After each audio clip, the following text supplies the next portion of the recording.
memang sejak kehadiran Pak Habib Rizik Syihab, di satu sisi memang kita bersyukur bahwa Pak Habib sudah bisa kembali. Harapan kami hadirnya Habib Rizik di Jakarta bisa ikut membantu kita semua dalam rangka meningkatkan masyarakat untuk protokol kesehatan, ya. Membantu juga berdoa bersama-sama agar masyarakat juga berdoa agar wabah virus ini bisa segera diangkat, wabah virus ini bisa berkurang dan wabah virus ini segera hilang. Kemudian tadi yang tidak kalah penting, kami berharap kehadiran Habib Rizik, ya.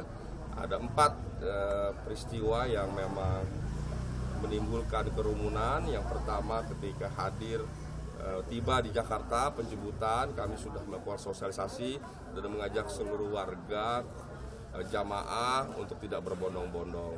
Kemudian kedua ada 2 kali maulid, ya. Kemudian yang keempat itu ada pernikahan. Nah, inilah 4 peristiwa kejadian yang menimbulkan kerumunan. Tentu harapan kita di masa-masa kerumunan yang 4 peristiwa ini tidak terjadi kluster baru.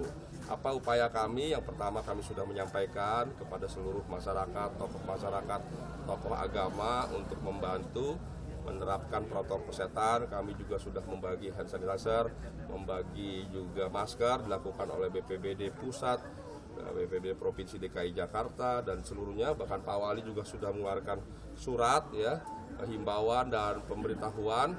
Juga seluruh dinas terkait kemarin juga melakukan upaya-upaya pencegahan.